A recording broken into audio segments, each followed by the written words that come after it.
This is Orson Welles, speaking from London.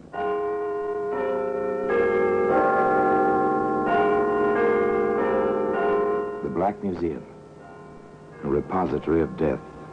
Here in the grim stone structure on the Thames which houses Scotland Yard is a warehouse of homicide, where everyday objects, a package of cigarettes, a length of string, a linen napkin, all are touched by murder.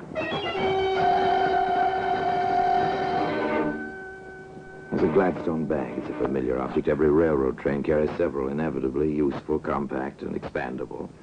They always hold more than they seem. Perfect for vacation. Perfect also for... If you look inside, Inspector, just pry the two halves apart at one end, as I did. Yes, I see. Odd objects to have in a valise. Not if one had every intention of disposing of them, Inspector.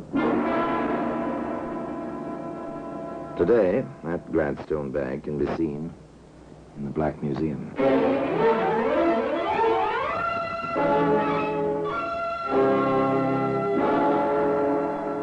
From the annals of the Criminal Investigation Department of the London Police, we bring you the dramatic stories of the crimes recorded by the objects in Scotland Yard's Gallery of Death, the Black Museum.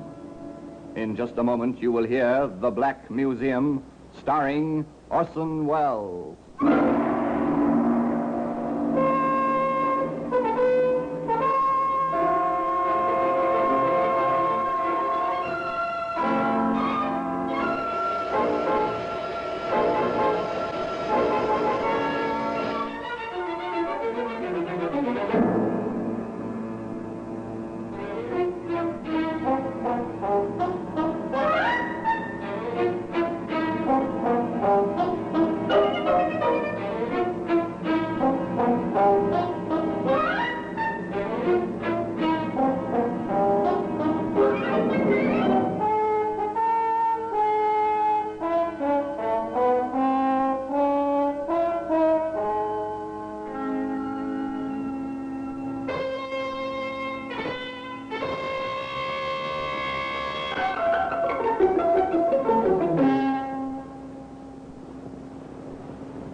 Now, The Black Museum, starring Orson Welles. Well,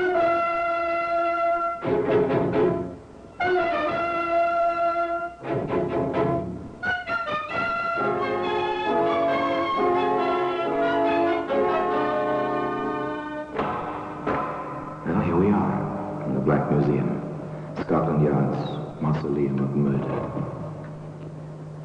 There are times, as I open this door, that I feel the old familiar inscription should be carved on the lintel. Abandon hope, all ye who enter here.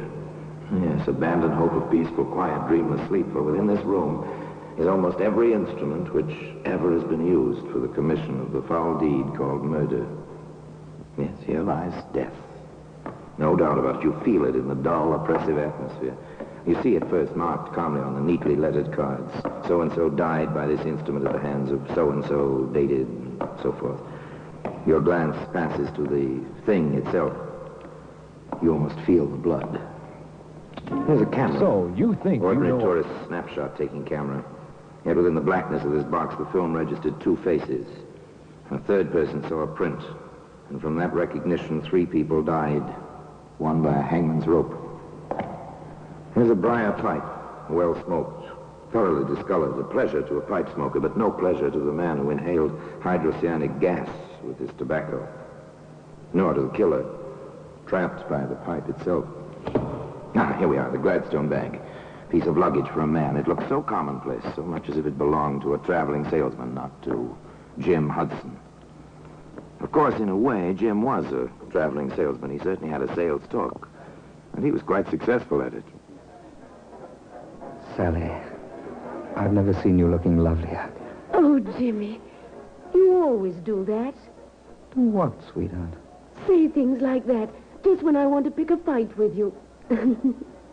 That's one of the reasons I love you so much, despite your wife and everything else. Everything else? That's what I wanted to fight with you about. We just can't go on like this, Jimmy, darling. Why not? We're as happy as circumstances. Don't you see, Jimmy? A Everyone wants at least a snatch of domesticity, not just clandestine meetings with the clock ticking away her happiness in the background. It'll come, darling. It'll come. The girl was right, of course, from her point of view. Granted that the relationship between her and the man she loved was, well, outside the recognized bounds. Granted that they found each other when it seemed too late. Still, the girl was right. She wanted a certain sense of security, which can come to a woman only through the small things of making coffee in the morning while her man was shaving within earshot. And Sally James was the kind of girl who took action when she wanted something badly enough. Jim, what about the week we planned together for this spring? I probably could get away, darling, if we had a place to go. I have the place. Anyway, the ad about it. You are something, aren't you? Here, darling. I found this in the Sunday paper. Go on, read it. For rent. Bungalow. The beaches. Pevensey Bay, Eastbourne. Reasonable by the week. You've got your heart set on this, haven't you, sweet? Can we do it? The week of April 12th. All right? All right. Oh, Jimmy, it'll be heaven down there by the sea.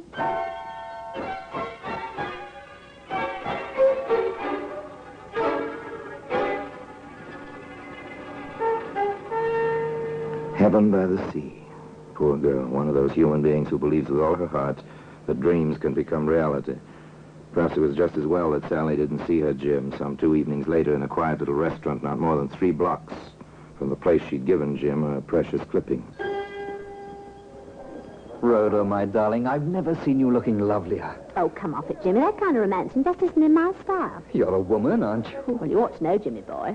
And how? Thanks. Look, Rhoda, I've taken a cottage at Pevensey Bay. Oh, how inconvenient to have to travel all that distance. Not for weekends, it isn't. Inconvenient. Well, the daring young man on the flying trapeze. Would you like weekends by the sea, Rhoda? Why not? Think it'd be fun. Nice place. Called the Beaches. Old garden, private bathing beach. Sounds marvelous. I thought you'd like it. Well, I can't make it this weekend. Neither can I. How about the weekend of the 16th? We'd go down Friday afternoon, come back early Monday morning. There's a very early train. It's a deal, Jimmy. It really is a deal. A clever rascal, Jim Hudson, without a doubt. Knows his way with the ladies. But he cuts his margins rather close, doesn't he? Note the dates. April 12th, the week, with Sally. Friday the 16th, with Rhoda. And that's hardly a 4 week with Sally. But, of course, Sally doesn't know about this on Friday noon the 9th as she stands in the doorway of the railway carriage in Waterloo Station. You will be down by Monday, won't you, Jimmy, dear? Sooner than that, if I can. You know that, darling. I guess I feel like a little girl on her first trip alone. I'm sorry it has to be this way. Oh, I don't mind, really. I'll have a chance to put the cottage in shape. Have it all clean and comfortable for my man. When I saw it, there weren't any tools there. And there's always something to fix. I'd better add tools to my shopping list. Oh, and don't forget the traveling armor I asked you for, dear. And please hurry to get down. And... oh, kiss me. Quick, Jimmy, the train's leaving. Oh, Jimmy, dearest. Bye, darling. See you Monday. Monday it'll be. Take care, darling. Take care.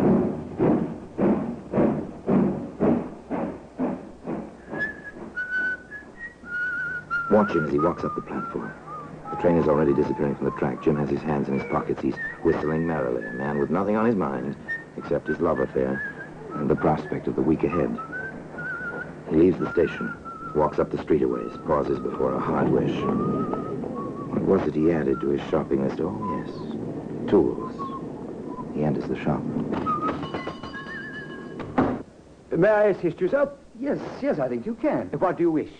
You've got some fine-looking knives in the window. May I see them? Any particular blade size, sir? I think, yes, the 10-inch carver will be about right. Very well, sir.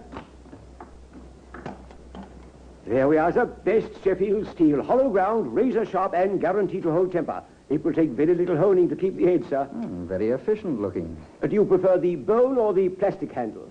Bone, I think. Very good, sir. Is there anything else? I think, yes, a small cross-cut saw. Small, about 18 inches. Perfect. Excellent quality, as you can hear. Good. Would you wrap them, please? Then that will be 6 and 4, sir. I'll just make up the slip. You'll have your package in a moment.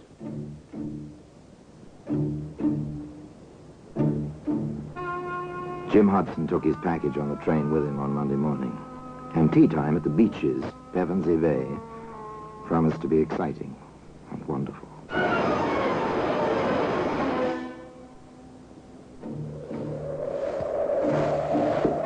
Isn't this wonderful, Jimmy?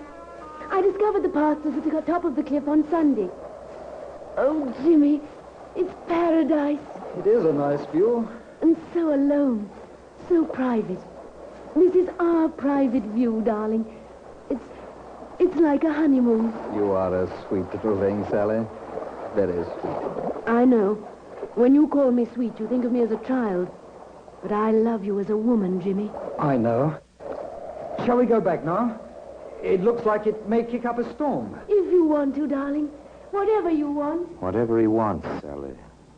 But does he know what he wants, this man with a wife in London, and you at the beaches, and still a third woman waiting to join him just 4 days from now? It's too bad the beach isn't sand. Oh, I don't know. Shale isn't bad. Funny about this place. Funny?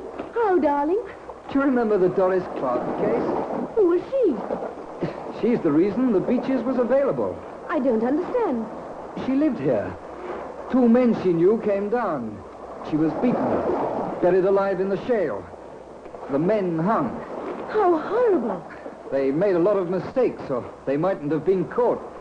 People shy away from a house with that kind of a story. I don't care. We'll change its reputation then, with our love. Let's go inside, dear. It's getting chilly with the sun gone and the storm coming up. The storm came, the rain pounded on the roof, the wind lashed at the sea. And within the cottage called the Beaches, all was snug and warm. I love a fire in a fireplace. Don't you, Jimmy, darling? Yes, I suppose I do. Oh, Jim. Am I being too sticky? Sentimental? Trifle. What's wrong, Jimmy? You've been, well, far away today. Sally, let's face it. Things like this never go on for long. Jim! Jimmy, I don't believe you said that. I did say it. I mean it. Then why did you bring me down here? It was your idea. I went along with it, hoping we could work something out. Work it out? It's past it. You never loved me. Stop crying. I can't stand crying. I ruined my life for you. Now you want to just forget about me. Stop it. Grow up. You can't be infantile forever. You want your cake and to have it too. You want your wife and other women. You won't. I won't let you. Stop it, Sally. I told you to stop it. Jim, no. No, I didn't mean it. I'll do whatever you want. I'll go away and never see you get up. Jim, don't touch me. Jim, please. Jim. Jimmy.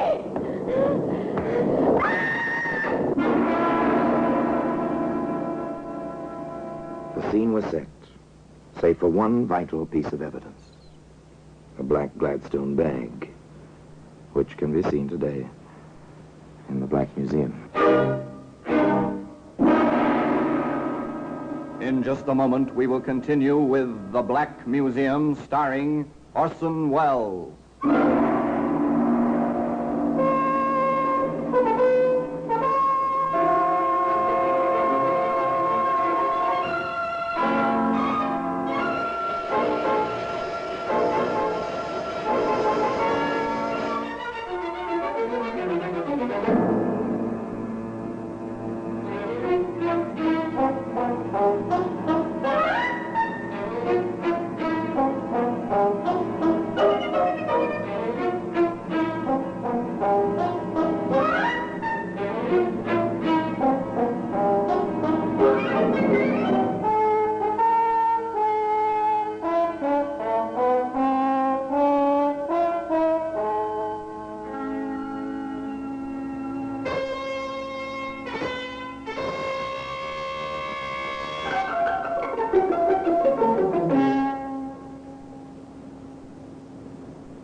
And now we continue with The Black Museum, starring Orson Welles.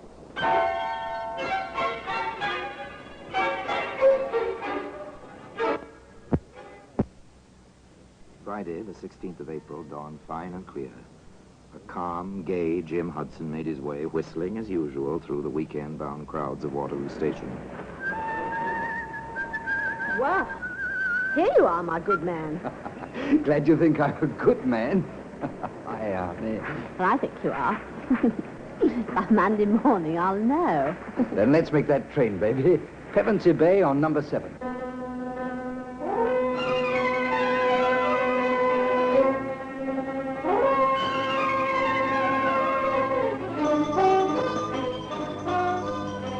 The train to Pevensey Bay was none too fast for Jim and Rhoda. It was a fine spring day. It was a beautiful spring evening. Moonlight made the rollers on the beach gleam with a lovely phosphorescence. On the porch of the cottage, known as the Beaches. Know something, Jimmy boy? I know lots of things, old girl. What, for instance? Oh, this. If I were the romantic type, this place would make me go, oh, gooey. But you're not? No, I'm not. All your misconceptions of women notwithstanding. Then you want to waste all this moonlight and romance? Oh, come, darling. If you must whisper sweet nothings, come and whisper them. Why not out here? Because I don't feel comfortable on the shale. Come along now.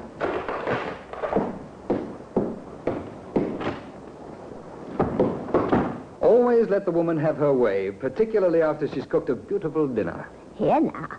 I'm the only beautiful thing around here this weekend. You are, Rhoda. Wow. What a way you have. In here, darling. No, not in there. It's a spare room, not made up. I want to see it. Oh, nothing in there.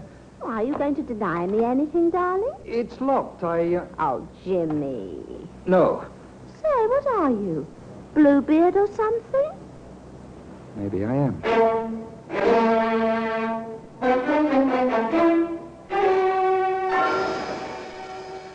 The door stayed locked. The weekend at Pevensey Bay was quite successful.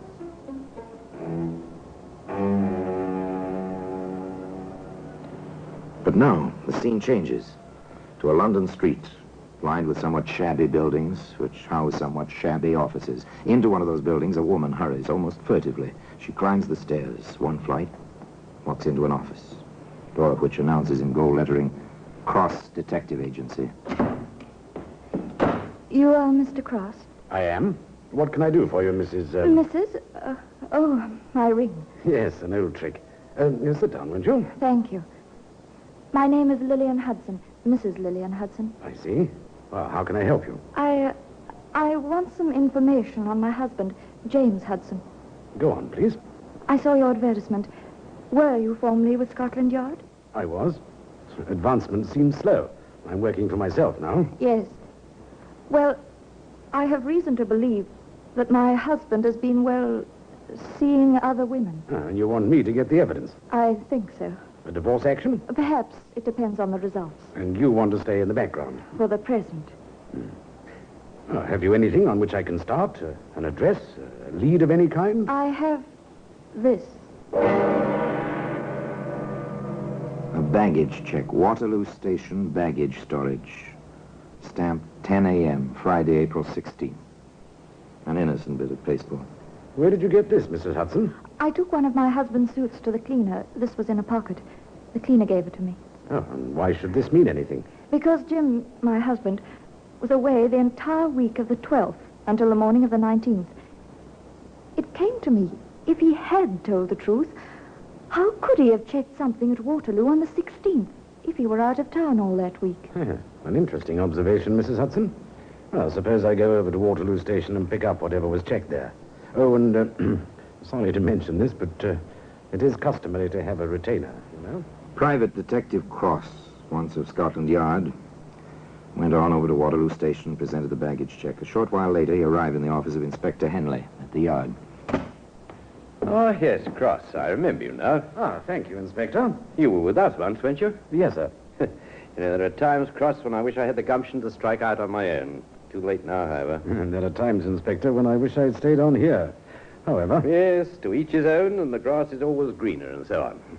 Well, Sergeant Anderson said you wanted to show me something. Oh, yeah, this, sir. This Gladstone bag. Looks perfectly normal. Locked, I see. Yes, if you look inside, Inspector, just pry the two halves apart at one end, as I did. Yes, I see. Odd objects to have in a valise. Not if one had every intention of disposing of them, Inspector. You're probably right about that. Seems like some silk or something. And badly stained. If I were a gambling man, I'd give 10 to 1 the stains are blood, sir. And it wouldn't be much of a gamble. Any ideas on what the metal objects are? Well, I flashed my penlight in there, sir. One is a carving knife, and the other is a carpenter's saw. I see. How did you come into possession of this bag, Cross? Mrs. Hudson found the check for it in her husband's pocket. She says the cleaner found it. I doubt that. Divorce action, I assume. Correct, sir. I understand. Well, my suggestion is this. We'll give you another stub. Give it to Mrs. Hudson and have her place it in her husband's pocket. When he comes back for the bag, we'll have a man ready to pick him up. It seems to me this little matter bears further investigation. So simple, so quietly effective. Just place a check for baggage in a man's pocket. When he comes to claim his Gladstone bag. Yes, sir. Oh, here's my check. It's a brown Gladstone. Left it 3 days ago. Just a moment, sir. Sergeant Anderson, sir. Yes? It's the check you've been waiting for, that fella there, whistling. Thank you. Give him the bag. I'll speak to him. Yes, that's my bag. Oh, that'll be 2 and 6, sir, for overtime storage. Oh, here we are. Thank you, sir. Glad to oblige. Excuse me, sir. You James Hudson? That's right. Who are you? Sergeant Anderson, Scotland Yard. My credentials. If you'd be good enough to come with me. What for? Inspector Henley would like to see you. He's waiting at the police station just a block or two from the station here. Well, I've got my bag here. Couldn't it wait tomorrow, or... That's all right, Mr. Hudson. I'll carry your bag.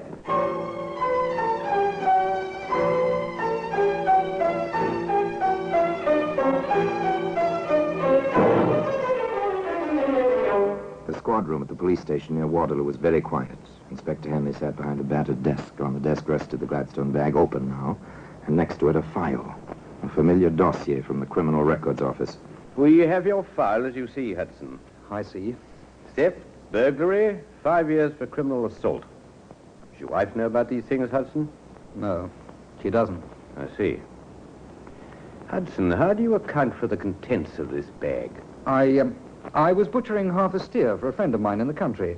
He has a deep freeze. Oh, that's rather thin, Hudson. Did you wear a silk dress size 10 to butcher the steer in? It was his wife's. I'm having it cleaned at a special place I know of. Yes, yes, of course. Better try again, Hudson. There was no answer. There were no further questions. Inspector Henley knew his man.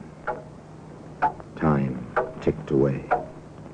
The clock was quite loud. For an hour it ticked in the silence.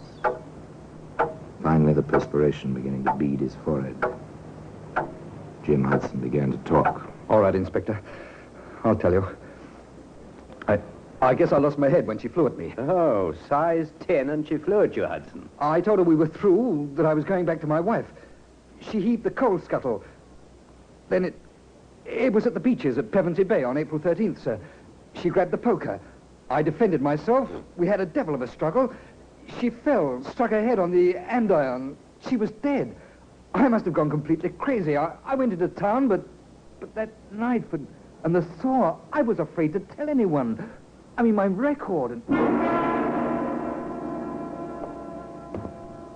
Sergeant. I've got something here, Inspector, in this biscuit tin. Yes, you have. Neat packing job, I must say. Not much left of the poor girl, is there? I want a check of every hardware store in the neighborhood where Hudson lives. Oh, yes, near the railway station. Got that, Sergeant? I want the sales slip on those implements and the clerk who sold them, if possible.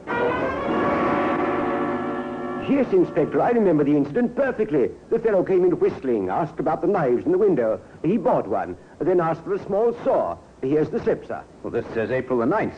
Hudson claims he didn't buy these things until the 13th. It was the 9th, Inspector. I'll stake my life on that. It's no good, Hudson. You bought that knife and that saw on Friday the 9th. You went to Pevensey Bay prepared to do exactly what you did do. If we ever had evidence of premeditation, we've got it now. You're under arrest, charged with willful murder. And I must warn you that anything you say may be used in evidence. Each clue in its place. The case was complete. Closed as tightly as that same Gladstone bag, which can be found today in the Black Museum. Orson Welles will be back with you in just a moment.